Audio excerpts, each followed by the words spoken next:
What do you want to be when you grow up, Olivia? An astronaut. I want to be a fashion designer. A basketball player. I want to be an actor. A doctor. A teacher. A chef. An artist. What do you want to be when you grow up? A mermaid. Do you know what a computer programmer is? Yeah, no. No. No. I think it's something that has codes and is able to decode a mystery. I think that they... Wait, what? Computer programmer? No. Nowadays, just about everything requires some form of programming. So, what is it? Programming is basically explaining to a computer what you want it to do for you. When you're programming, you're teaching possibly the stupidest thing in the entire universe, a computer, how to do something. Programming is one of the only things in the world that you can do where you can sit down and just make something completely new from scratch, you know, whatever you want. It's really not unlike kind of playing an instrument or something, or playing a sport. It starts out being very intimidating, but you kind of get the hang of it over time. Coding is something that can be learned, and I know it can be intimidating. A lot of things are intimidating, but you know, what isn't? A lot of the coding that people do is actually fairly simple. It's more about the process of breaking down problems than, sort of coming up with complicated algorithms as people traditionally think about it. Well, if it's fairly simple, why aren't there more of us doing it? Over the next 10 years, there will be 1.4 million jobs in computer science, and only about 400,000 grads qualified for those jobs. That's a shortage of 1 million people. So, how do you start?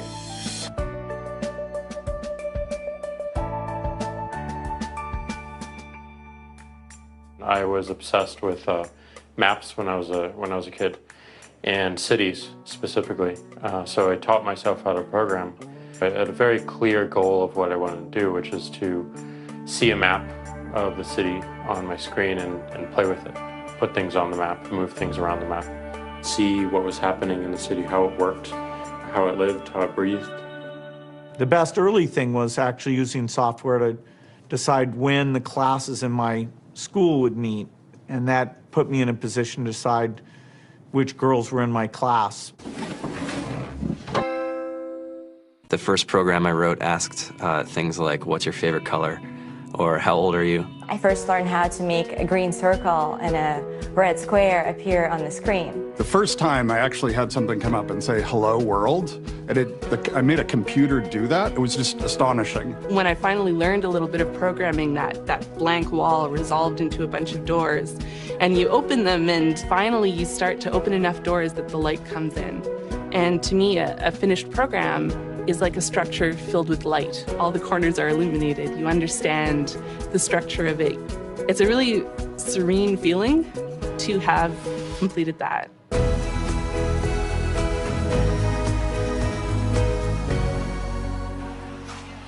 It took me some time to realize that creating things with your hands or creating code, creating programs, is just a different way to express creativity. I think right now there's a big emergence of the culture of making. People who make their own scarves and hats, people who write their own apps. Now it's just limited by your imagination, and sort of what kinds of ideas what kind of understanding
for the United States, and there's about a third of the pie that's all the things you would expect. It's they're working in the government, they're working in typical technology jobs, but then like the rest of the pie, and it was the majority of the pie, just split down into these little teeny slices of every industry imaginable. And what it is computers are everywhere. You want to work in agriculture? Do you want to work in entertainment? Do you want to work in manufacturing? It's just all over.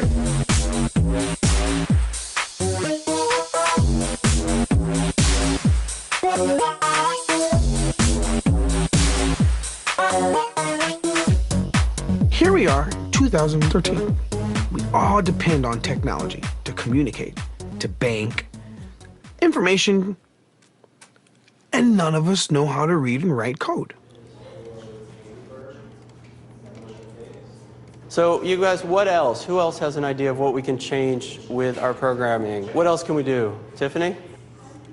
What I saw my students take away from using Scratch and programming in our classroom is that they were willing to push through problems. It really builds critical thinking, it builds problem solving, and it's something that they can then apply to math in the classroom or their reading skills.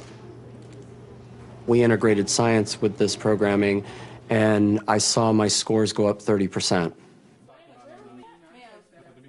When I was in school, I was in this after-school group called the Whiz Kids. And when people found out, they laughed at me and, all these things. And I'm like, man, I don't care. I think it's cool. And, I'm learning a lot. And some of my friends have jobs. It's important for these kids. It should be mandatory to be a citizen on this planet, to read and write code.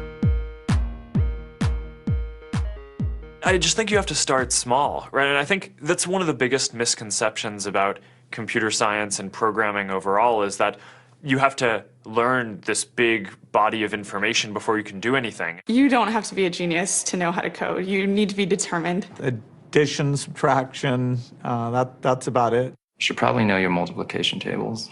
You don't have to be a genius to code. Do you have to be a genius to read? Do you have to be a genius to do math? No. No. I think if someone had told me that software is really about humanity, that it's really about helping people by using computer technology, it would have changed my outlook a lot earlier. Whether you're trying to make a lot of money or whether you just want to change the world, computer programming is an incredibly empowering skill to learn. To be able to actually come up with an idea and then see it in your hands and then be able to press a button and have it be in millions of people's hands. I think we're the first generation in the world that's really ever had that kind of experience. The programmers of tomorrow are the wizards of the future. You're going to look like you have magic powers compared to everybody else. I think it's amazing. I think it's the closest thing we have to a superpower. Great coders are today's rock stars. That's it.